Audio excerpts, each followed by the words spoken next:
Welcome to the Nifty CLP, Criminal Law and Procedure Podcast. Podcasts created from recent cases that help teach and highlight important concepts in criminal justice. A link to the case being discussed is in the show notes because the CLP is created using a variety of tools, including some AI. Make sure you read the case. People versus Lloyd F. tackles a key part of the state's raise the age law. Specifically, what counts as extraordinary circumstances to keep a young person's case out of family court? Which is crucial because raise the age was designed to move most 16 and 17-year-olds into family court. So let's quickly set the scene. We have a 16-year-old classified as an adolescent offender. And the charge is serious. Criminal possession of a loaded .40 caliber pistol. Loaded, meaning 1 in the chamber, 15 in the magazine. Pretty serious stuff. Definitely. And that leads to the core legal fight here. The prosecution argued, hold on, there are extraordinary circumstances here. Citing this CPL 722.23 first D to try and block the transfer to family court. And initially, the youth part court actually agreed with them. Yes, the first court did find extraordinary circumstances. That's what makes the appeal so interesting. Okay, so what exactly did the prosecution say was so extraordinary? And critically, how did the higher court see it? Well, the prosecution, they leaned on 3 main points. Okay, what were they? First, just the seriousness of having that loaded gun. Makes sense on the surface. What else? Second, there was an allegation about him pointing a gun, supposedly, at a camera during a social media live stream. And third? A prior record.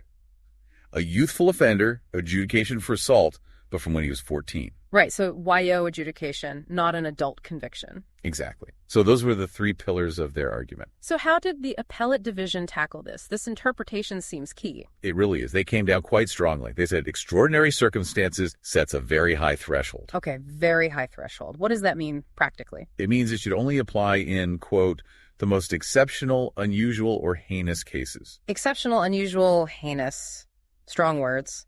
And crucially, only where there is strong proof, the young person cannot be helped by family court's rehabilitative services. So it's not just about the act itself, but about amenability to rehabilitation. Precisely. They looked at the plain, meaning beyond what is usual, regular, or customary, and the clear goal of raise the age. Which created that strong statutory presumption for removal to family court. Yes. The law leans heavily towards family court unless there's a truly compelling reason otherwise. So connecting those dots, the appellate court found the youth part actually abused its discretion. That's the legal term they used, yes. Abuse of discretion. How did they justify overturning that initial decision, given those 3 points the prosecution raised? They broke it down piece by piece. First, the weapon charge itself. Yeah. They said, look, even possessing a loaded gun, even if you're 16 in a high crime area, that doesn't automatically make it extraordinary. Why not? Because the legislature knew these kinds of cases would come up under raise the age and intended them to be potentially removable. Okay, so the charge alone isn't enough. What about the social media allegation? That was viewed more as impetuous and ill-considered behavior. Typical teenage stuff, really. The kind of thing raise the age was meant to address through rehabilitation, not necessarily adult court. Exactly. Reflecting, as the court put it, a lack of maturity and an underdeveloped sense of responsibility.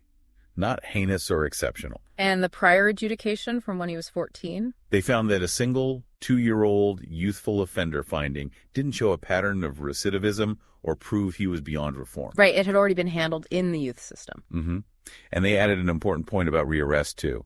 Oh. Just being rearrested after getting services doesn't, by itself, constitute that strong proof that family court can't work. That would undermine the whole point of the law. So taking it all together. None of the factors, not individually, not combined, reach that level of exceptionality the law demands. So the bottom line for Lloyd F. The appellate division reversed the lower court, denied the prosecution's motion, and sent the case back to be removed to family court. And the bigger picture takeaway for you listening for the system? It's this. It underscores the strong default towards rehabilitation in family court under raise the age. It really raises the bar for keeping these cases in the adult system. Prosecutors need truly exceptional facts, not just serious charges or typical adolescent mistakes. Thanks for listening to this Nifty CLP podcast. We hope you found it helpful. Now go read the case George and Jane discussed and keep it in your trial notebook.